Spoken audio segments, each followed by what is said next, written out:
नमस्कार दोस्तों, हमारी आज की कहानी है गरीब भाई की वसीयत।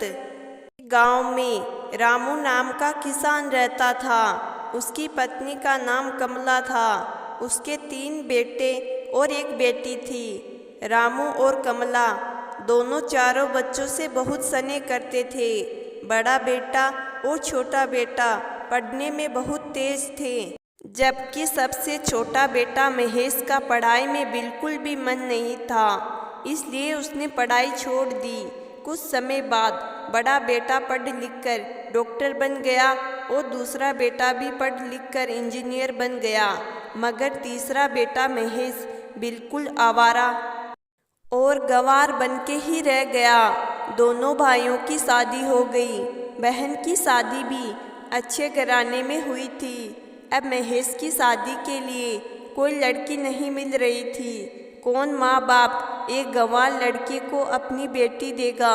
महेश के माँ बाप दोनों बहुत परेशान हो रहे थे। बहन जब भी मायके आती सबसे पहले छोटे भाई और बड़े भाई से मिलती, मगर सबसे छोटे भाई महेश से कम ही मिलती थी, क्योंकि वह न तो कुछ दे सकता था और न ही वह जल्दी घर पर मिलता था। वैसे वह दिहाड़ी मजदूरी करता था। महेश की शादी किए बिना उसके पिता रामू का निधन हो गया। माँ ने सोचा कहीं अब बंटवारे की बात न निकले, इसलिए अपने गांव से थोड़ी दूर दूसरे गांव की एक सीधी सादी गरीब लड़की से महेश की शादी करवा दी। शादी होते ही न जाने क्या हुआ कि महेश बड़े लगन से काम करने लगा। दोस्तों ने कहा, ए महेश, आज अड्डे पर आना। महेश बोला, आज के बाद कभी नहीं आऊँगा फिर यहाँ। दोस्त बोले, अरे तू शादी के बाद तो जैसे बीबी का गुलाम ही हो गया। महेश, अरे ऐसी बात नहीं है, अब मेरी शादी हो गई है, अब मेरा कोई कर्तव्य है। पहले तो घर वाले नालायक कहते थे, मेरे लिए चलता है, मगर मेरी पत्नी मुझे कभी नालायक कहे तो मेरी मर्दानगी पर एक गाली है, क्योंकि एक पत्नी के लिए उसका पति ही उसका घमंड, इज्जत और उम्मीद होती है।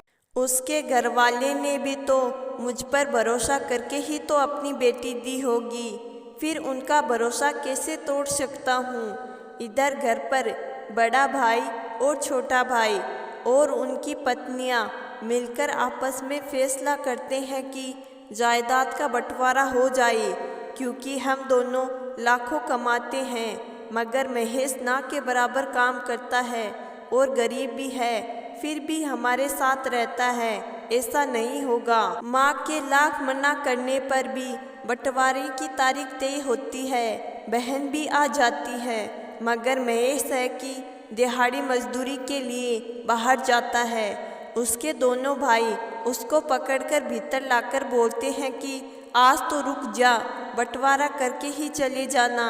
तब वकील कहता है, ऐसा नहीं होगा, तुम बाहर नहीं जाओगे, पहले तुम्हें साइन करना पड़ेगा।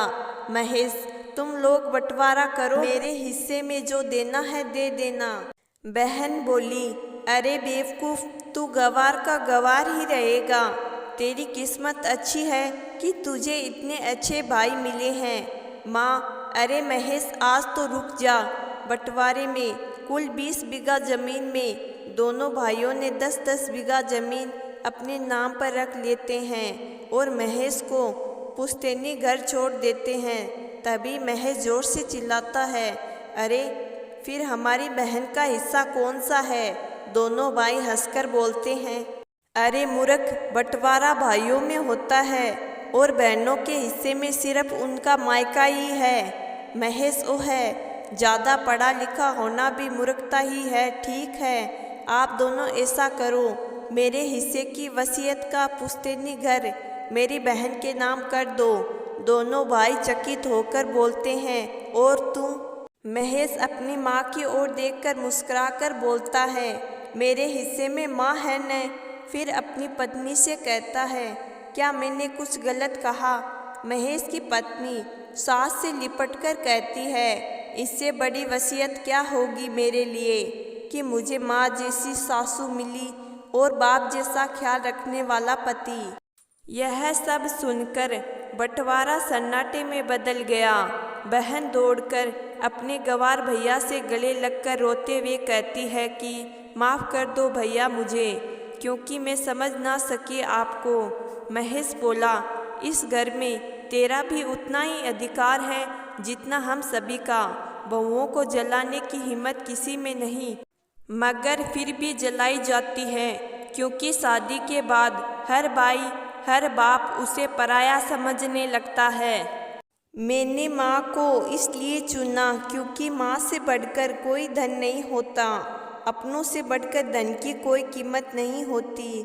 दोनों भाई दौड़कर महेश से गले मिलकर रोते रोते कहते हैं, हम दोनों को माफ़ कर दे, हमसे गलती हो गई, हम अपनों को भूलकर पैसों के लालची हो गए थे।